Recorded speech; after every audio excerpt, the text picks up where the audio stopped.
السلام علیکم خواتین و حضرات. ایک بھارتی فوجی دوسرے بھارتی فوجی سے کہہ رہا تھا کہ اگر دشمن سامنے سے نظر نہ آئے تو پیچھے مڑ کے دیکھ لیجیو. وہ بولا کیوں؟ کہیں گے وہ پیچھے ہی کھڑا ملتا اکثر گن لے کے. تو کہیں گے وہ کیسے ایک دم پیچھے؟ کہیں گے ابے وہ اتنی تیزی سے آتے ہیں کہ اگر سامنے سے تجھے نظر نہیں آئے گا وہ پیچھے ہی ملے گا. یہ تیزی ہے پاکستانی فوجیوں کی، جوانوں کی. ایک جگہ بھارتی سینا کی ٹریننگ ہو رہی تھی فوج کی، تو ایک ایک کر کے میدان میں جوان آ رہے تھے، سینا کے فوجی آ رہے تھے. تو سیٹی بجتی تھی اور وہ چاروں طرف اپنا رائفل چلاتے فائر کر کے دکھا رہے تھے. تو ایک ہندو فوجی آئے اور آتے ہی انہوں نے چاروں طرف جو ہے فائرنگ شروع کر دی.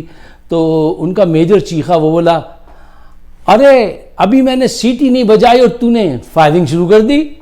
تو وہ کہنے لگا وہ سیٹی بجا کے تھوڑی آئے گا.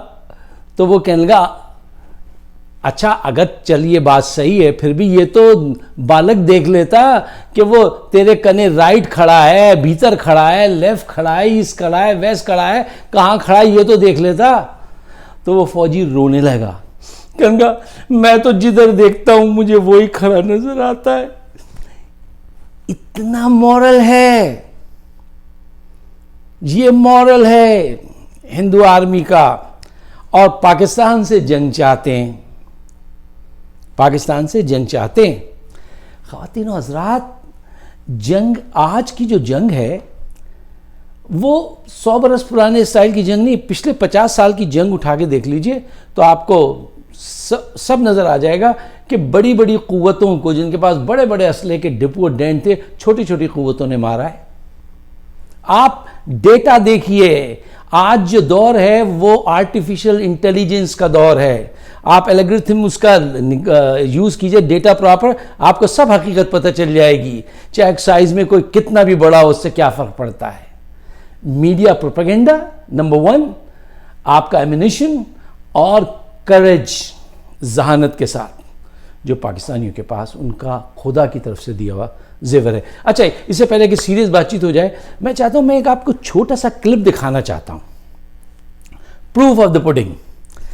ایک فوجی بیچارہ رو رہا ہے، بھارتی فوجی کہہ رہا ہے بھائی یار ہم وہاں جائیں گے وہ ہم کو ماریں گے یار، دیکھو پاکستانی یار وہ کتنا فوج وہ ہم کو مارتی ہے یار.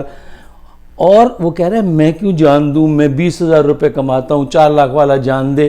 کوئی جان دینے کو تیار نہیں ہے، چاہے وہ 4 لاکھ والا ہو یا وہ 20,000 والا ہو.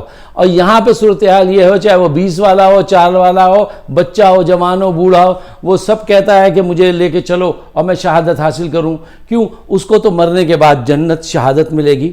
ہم اکثر ابھی قریب میں ماضی میں دیکھ چکے ہیں شہادت کا رتبہ. قبریں کھود کے جب دیکھا گیا تو شہید ویسے ہی مسکرا رہا تھا. تو مسلمانوں کا تو ظاہر بات ہے کہ یہ پکا بلیو اور پروف دیکھ رہے ہیں ہم، تو وہ تو اس کے لیے کوشاں ہیں.